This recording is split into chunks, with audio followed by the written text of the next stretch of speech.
every book, every writer, you go through that process where there's some amazing days and there's also some long kind of hard nights where you're just kind of stuck, or you're like, where is this going, or what's missing here? Just it's not quite coming together.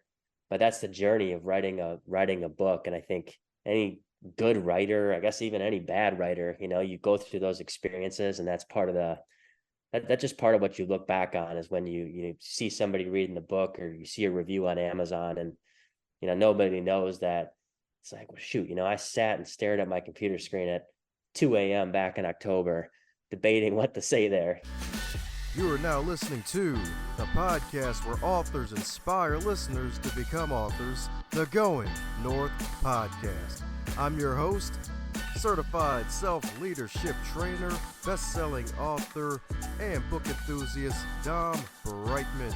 And you're going to be listening to a different author that will inspire you to join the business of immortality, known as authorship. Now let the fun begin.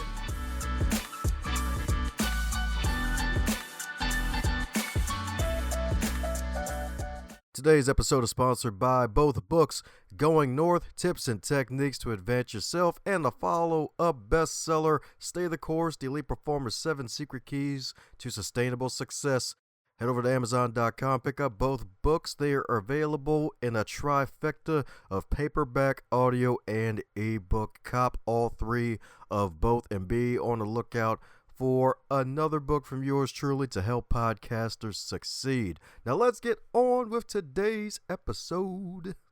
And today on the Highlight Reel Builder for Authors, known as the Going North Podcast, we got another super special, awesome human for you today, because it's the era, still the era of returning guests indeed, because my goodness, it's been 4 freaking years, folks. That's right, since this guest has been on the show. And you know what that means? The lights are still on. So that means the bills are paid. So thanks a bunch for the donators and the folks who've been buying the books and the merchandise and all that good stuff to keep the show going, because that means we're doing something right. Because today's guest in particular, he's a best-selling author, y'all. That's right, indeed. A business leader, as well as a former Division I basketball player at Marquette University. And he was just a walk-on. That's even better. So my goodness, man, let's give it up for the JW himself, the joyous and winsome, the one and only John Willkom. Thanks, Dom. I'm excited to be back. Like you said, four years in the making, and here we are. And you're probably 500 more episodes into the show, so props on the success. Woo! Thanks a bunch. Thanks a bunch for being a part of it too. That's right, indeed, folks. You help us also keep the lights on, because you got some great things to share. So my goodness, how's life been treating you since the last appearance, man? Any skills you've been polishing up or working on? Yeah, absolutely. So I never thought I'd write a second book, and here we are. So I launched and released my second book back in December, which seems like that was ages ago, even though it's only been a few months. But I wrote a second basketball book, and it's based on a former NBA player named Travis Diener and his experience playing in the NBA and in college. And then he actually went and played overseas in Italy. And then ironically, he played in this, and you may have heard of it, but it's a summer kind of basketball tournament that's broadcast on ESPN called the basketball tournament, or the TBT. But essentially, people can put together these teams, and the winning team wins $1 million. And this guy, at the age of 38, he was the oldest player in the tournament, and somehow they make the championship game. The game is tied at the end, and he hits a three-pointer essentially to win $1 million. So it's a fascinating story about kind of a small town guy who makes it big, and then continues to play just because he loves the game, and it's important to him, and it's kind of what keeps him going. That's what I'm talking about, indeed. I guess that's what led to you choosing him as the figure for this book that you have, because that was going to be one of my questions. Like, man, like, what led you to write a book about Travis? Because, I mean, it's a great story indeed. I'm sure there were other stories out there that you probably could have found. Yeah, I mean, I think for me, I never actually thought or planned to write a second book, but my first book was about myself, and obviously that's inherently easier because it's like, well, it's your story and you can tell it however you want. This one was meaningful to me. And I guess the reason I wrote it and was interested in writing it is because Travis and I were actually teammates at Marquette. And so I was the guy that was, tasked in practice every day to stop this guy and to, it's like if he hits another 3-pointer on you, you're in trouble. That was my job for a year. And all of a sudden, this guy rises to a level where he gets drafted into the NBA. And so it's interesting that was back, I'm almost 39 years old. So that was probably 20 years ago. And he plays professional basketball, that entire time in different places. And like I said, in Italy. And so I think for me, the reason I wrote the book was that there was so much to this story that I felt like only I could tell. And what was challenging for me was rather than, just things coming out of my own brain, I interviewed probably 30 plus people in this book, one of who was Dwayne Wade. And so it was kind of funny. I was expecting to talk to Wade, and I was told that he would call me one day. I didn't know what day, what time. Just said he was gonna call, and he had my cell phone number. And I get this kind of cryptic text message at like 2 o'clock in the afternoon one day, and it just said, "Hey John, this is the best player Travis Diener has ever played with." And I thought, what? And of course, I'm not expecting this. And I'm like, okay. And then he's like, "Can you talk?" Yep. And then my phone rings, and I see this random number from Miami Beach, Florida, and it's like, "Hello, this is Dwayne. What's up?" And so anyway, it was a lot of fun to kind of be on this side of the table where you just heard people telling stories from, their memories of not only Travis, but just great basketball stories that I thought were super interesting and that haven't been previously told. Heck yeah, indeed. Heck yeah, indeed. Yeah, like, that's definitely powerful, man. It's actually kind of funny when you're talking about having to guard him in college. I just had this this video where they made a parody of someone trying to guard Steph Curry, where basically when he was getting out of bed and dude was right there, his best side guard. And that's what it was like. I literally had a day where an assistant coach comes up to me and he says, "Can I see your fingernails?" And I'm a guy that my whole life has bit my fingernails. Terrible habit. My wife hates it. And I'm thinking, yeah, here you go. Like I hardly have any fingernails. But he was concerned that like Travis had all these like scratches on his arm, and he thought it was me like scratching him while we're practicing. And so obviously, yeah, looking back at that, it's like, you're next to this guy around the clock. But I always thought that was pretty funny. Yeah. It's like, don't you dare make that 3-pointer, sir. Don't do it. Don't do it. Think about your family. Oh, wait, that's the wrong one. Don't think about your family. Don't make the 3-pointer. That's freaking cool, man. Definitely indeed, especially to have even Dwayne Wade contribute to the book some information too. And my goodness, man, and how did like Travis feel? Because I'm sure he was extremely honored that you actually would write his story like that. Yeah, I mean, I think, to be honest, we started writing this book, and then he went dark for like over a year. And I thought, this is the strangest thing ever. I guess he just doesn't want to continue with it. And I would later find out that his wife actually had some reservations about, you know, putting this all into a book. And I just kind of smiled because this wasn't meant to be some, dramatic tell all, or we were going to reveal things that, people would be like, "Oh my God, did you see that?" It wasn't supposed to be that at all. But it's funny how people have this vision in their brain of, "Oh, you're going to write a book about my husband, and are you going to talk about this, or this?" And it's like, well, what are you talking about? Like, I'm not going to paint this, in a poor light by any means. And so once I even interviewed his wife and even his parents, and I even talked to his two sisters, I think everybody in that side, got much more comfortable with what we were trying to do. And I think that's kind of that fine line. And so many people talk about this as writers of just, you want to be respectful of people. And at the same time, you want to tell things that are interesting that get the audience and people to be engaged and to stay engaged.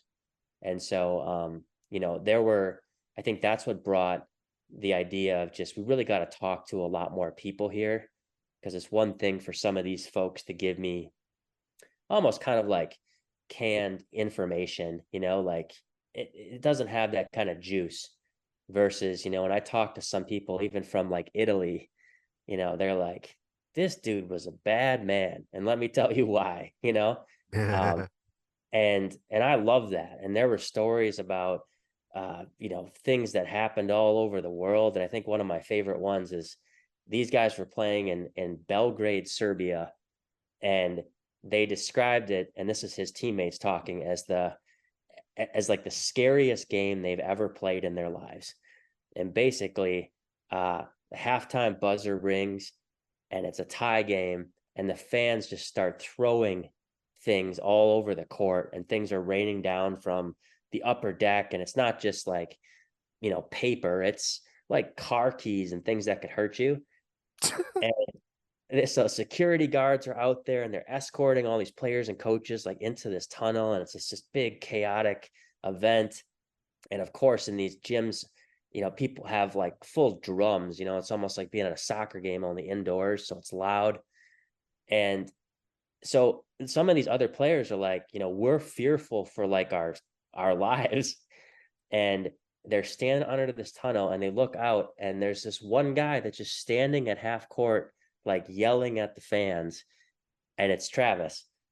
And these guys just said, that to me illustrated what type of a competitor he was, also how crazy he was, but just it was a reflection of just how in the moment he could be, when these other guys, obviously the minute that the car keys hit the ground, they were out of there. And this guy, standing in the middle of the half court, just in the moment. Yeah.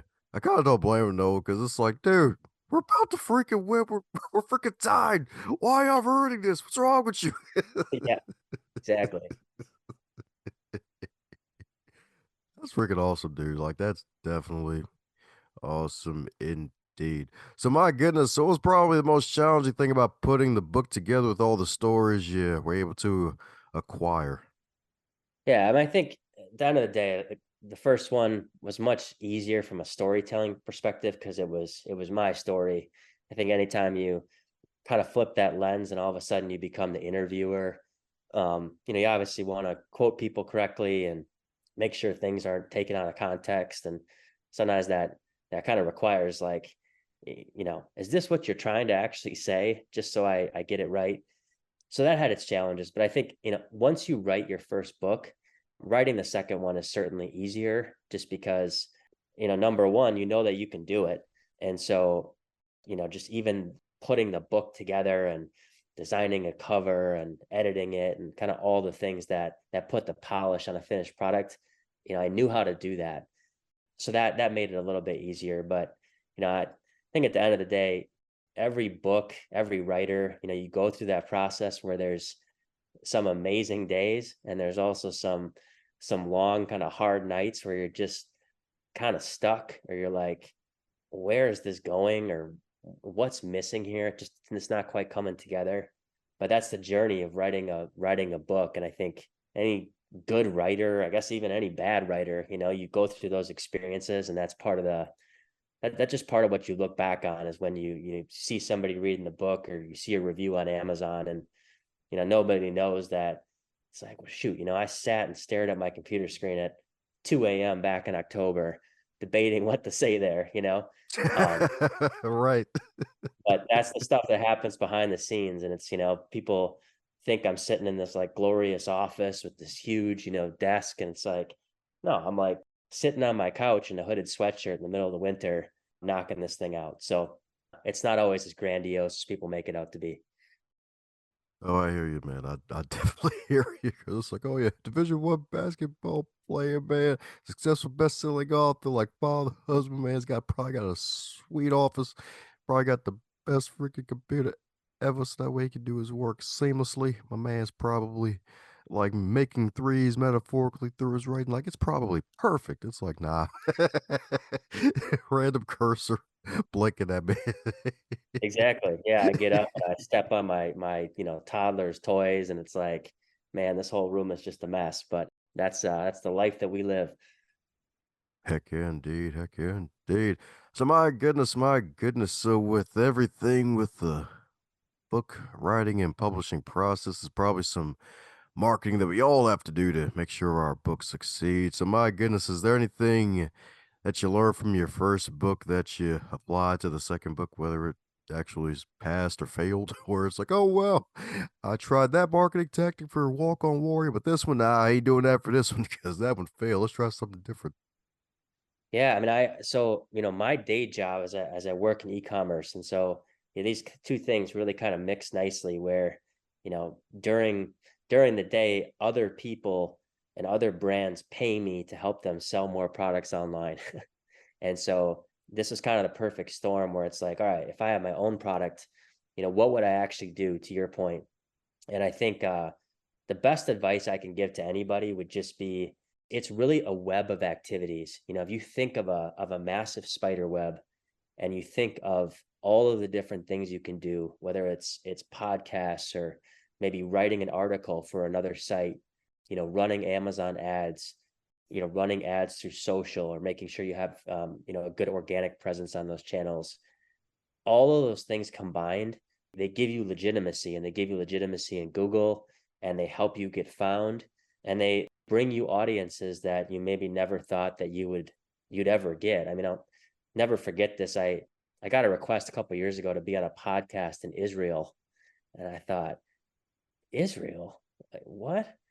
And this guy's like, hey man, I run this site in Jerusalem, and I just got back from vacation on the Dead Sea, and I read your book. And it's like, you did?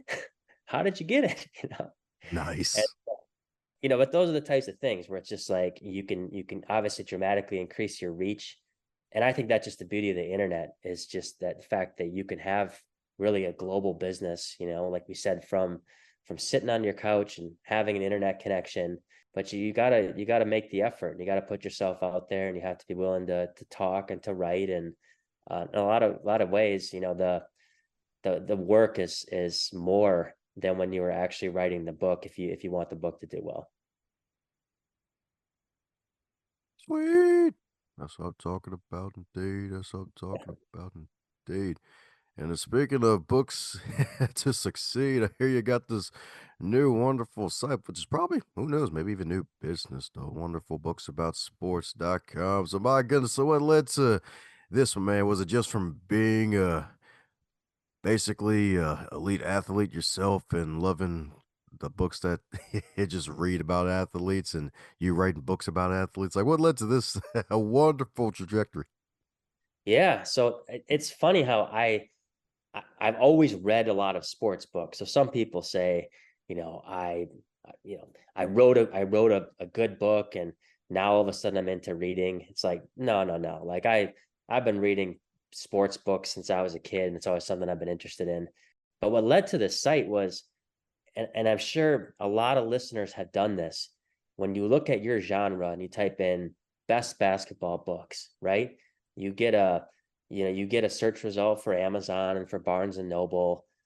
But then after that, it's like there's not a whole lot of stuff out there. Um, and if there is, it's usually from like a major publishing house, so it's Penguin Random House's top 10 basketball books. It's like, well, these are obviously only books that you've published. So it's a little biased. Um, so I thought, since I've read so many books, and also just, through the last 4 or 5 years being an author, I've connected with a lot of other sports writers and kind of indie authors, and they're kind of asking the same things, like, where do you promote this stuff, or where do you find places to talk about your book? And I thought, there really aren't many. So I just decided to start my own. And I'm super clear about, like, hey, I'm running this site, my picture's on there.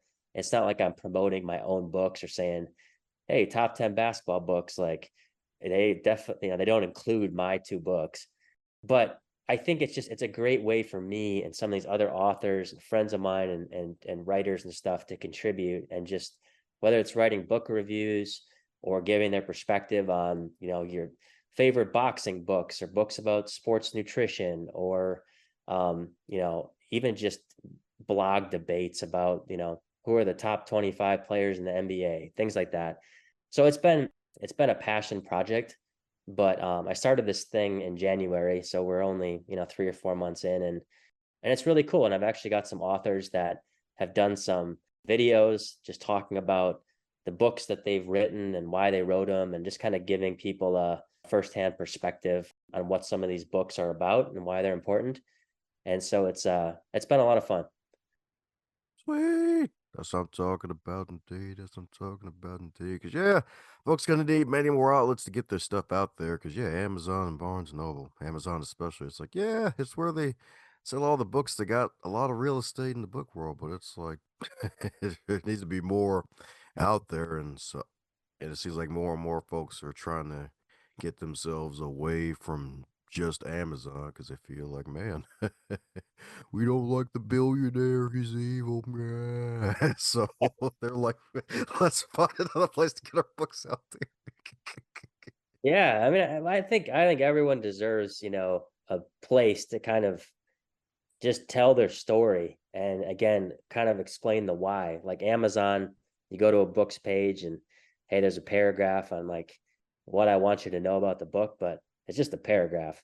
And I think that, for a lot of people, it's like I want to know maybe a little bit more before I buy something, or I'm looking for a gift for a 12-year-old girl. What would you recommend? Those types of scenarios. And so I think it's kind of refreshing just to have a place where it's like I'm not ranking books based on anything other than I loved reading this, I'm not tied to any publishing house. I didn't get a bunch of books sent to me for free. And so I think that's ultimately hopefully going to be good for anybody that's just looking for a kind of an unbiased recommendation, and it just an opportunity to learn more about books maybe that they wouldn't normally hear about. Sweet. That's what I'm talking about, indeed. So, any other big projects coming up in the future that you're excited about? I think I'm just going to continue to build the site, and I don't know if a third book would ever be on the horizon. If it ever came to be, I think it would have to be something again that was super close to me and was a story that I felt like only I could tell.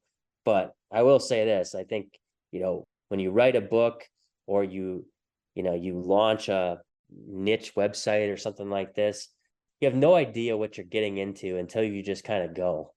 And I actually kind of smiled because when the first time we talked, again, October 2019, the first thing under my episode was action leads to action. And I thought, shoot, I still feel that way today, where you never really know what your action is going to bring. But once you get started, whether it's a podcast or a site or starting a small business, it's amazing what you learn. And when you have the right mindset and a positive energy behind it, it's a lot of fun, actually. So I would just encourage people that it can seem like a grind sometimes, but stay at it. Heck yeah, that's right indeed. You heard it from the Willkom himself, baby. That's right indeed, because his books are about balls, so you will ball, y'all. That's right indeed. That's right indeed. Heck, maybe that might even be your might be a thing. Will ball New books. tagline. That's right indeed. Some folks thinking they're balling on a budget. Nah, fam, you gotta ball on some books. You gotta help some get some books to help you ball. You're giving me some domain names, I think, that I might have to go check out after this episode. That could be those could be some new website. Yes, indeed. Yes, indeed. So my goodness, since you've been on a boatload of interviews talking about the good work that you're doing to not only promote the work you're doing, but also helping others, is there a question that you wish folks would ask you more often when you're on these podcasts? Um, I don't know if there's a question per se, but I love stuff like this because whether you're yourself or you're me or you're the people listening to this, we all have a vested interest in some way in sharing our talents. And I think that's a really cool thing because I think that we live in an age where we can do that stuff, and it wasn't always the case. And so, the fact that mediums continue to change and technology, continues to advance, but it's really opens up some cool opportunities. Whether you're a writer or a host or commuting every day into work, and you're just looking to get some inspiration or maybe change kind of the track you're going down. I think that's pretty cool. Ah, cool indeed. Cooler than two cucumbers, even. That's right, indeed. That's right, indeed. Well, funny question for you then. So, if the wonderful book number two, No Fear in the Arena, if that book were a food, what would it be and why? Uh, I'm wondering if is there like a native food to Italy? I mean, maybe we'll just call it like a plate of pasta or something. So to me, this still kind of makes me shake my head. But one of the most amazing things about Travis, and when I knew he kind of was who he said he was, is Travis had an opportunity to stay in the NBA, and he would have been like a third string point guard, and he would have signed a contract for millions of dollars, and quite honestly, probably sat on the bench for most games. And for most people, it's like, what an amazing life. And he said, I don't want to do that. Like, I want to play, and I want to play and like lead a team. And that's what matters to me. And so it's like, okay, well, how are you going to do that? Well, I'm going to go play overseas. And it's like, so you're going to leave the NBA on like your own free will and walk away from millions of dollars to go play basketball. And so he went to an island. It's called Sardinia, just off the coast of Italy. So he moves his family to this island, takes a massive pay cut, basically because he wanted to play. And I thought that I don't think a lot of people would do that. And so I think one of the cool things for me was like the whole Italian piece was something I didn't have a lot of background on in terms of like him going over there, and he spent years over there, and the people he met and the coaches he had. And there's really some fantastic stories about just how different things are living on an island in Italy, but at the same time, like how things are the same, whether it's the love for basketball or other people just caring about you or taking care of your kids. It was amazing how people kind of embraced him and his family when he was over there, people that didn't speak a lick of English. And so I guess to come full circle and answer your question, I think it would have to be some type of Italian dish. Gotta love the Italian food, indeed. Haven't tried all of it yet, but definitely love the stuff that tried so far. So, my goodness, coming down to the magical question that every guest gets to receive if they come back for round two. So, Oh you're no. called to. Oh, you'll be fine. So, you're called to give the final keynote speech of your life, and your audience is all 8 billion people on Earth. We somehow got all 8 billion people to watch you for 90 minutes, my friend. What's going to be the main message of your speech, and what are the main points of that message? Wow, that's deep. I think I would probably say this just seems so elementary, but I think it would be great if people could just get along.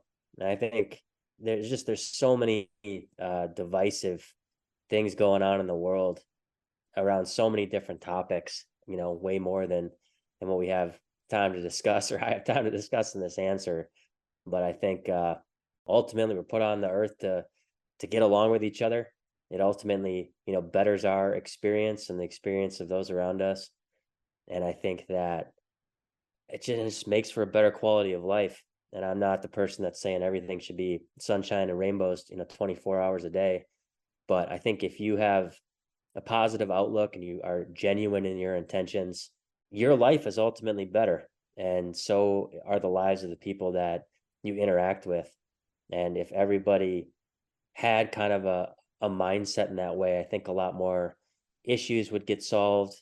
People would be a little bit more empathetic in how they treat one another, and the world would hopefully be a better place after that keynote. Woohoo! That's right indeed. We'll ball, we'll get along, y'all. That's right indeed. Can't we always get along, y'all? That's right indeed. That's right. We all got our differences, but that what makes us better for being together, y'all. That's right indeed. That's right indeed. Forget about the politics. It's all the same bird anyway, dang gummit. Like, come on.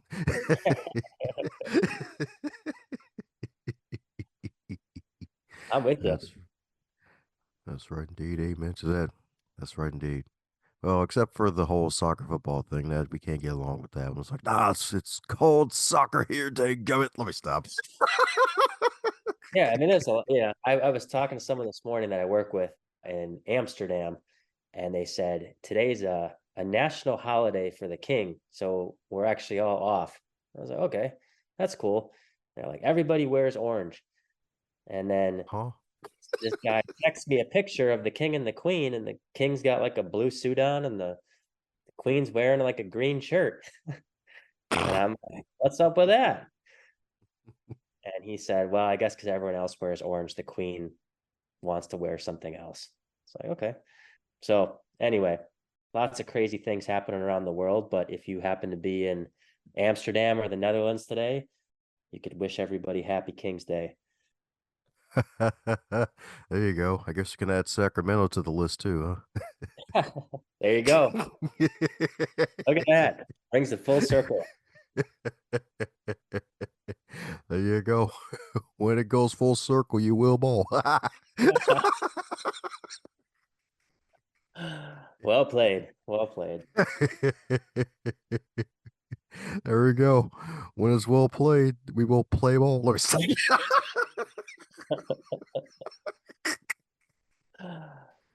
Shoot.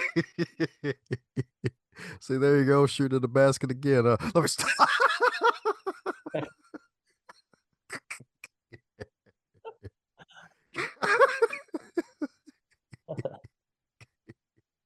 Well, before I continue with the balling out of control puns, folks need to keep up with all the stuff that you're doing today, especially if you decide to one day say, forget it, I'm going to write 5 more books out of nowhere. I'm going to be extra prolific, dang gummit.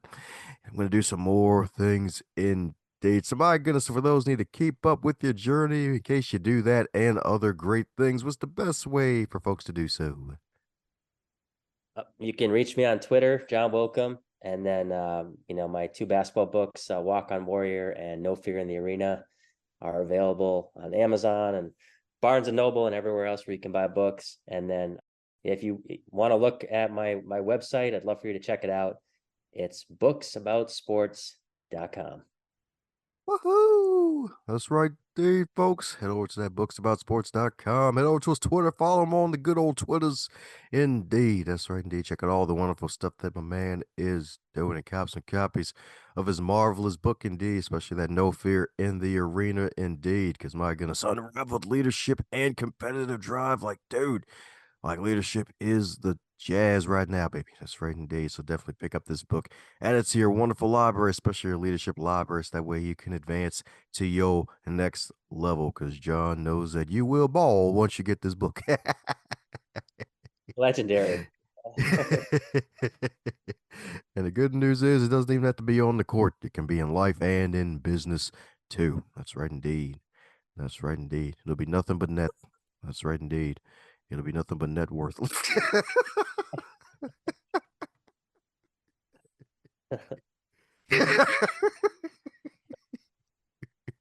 Well, before any more rabbit holes appear, any parting words before we close up shop?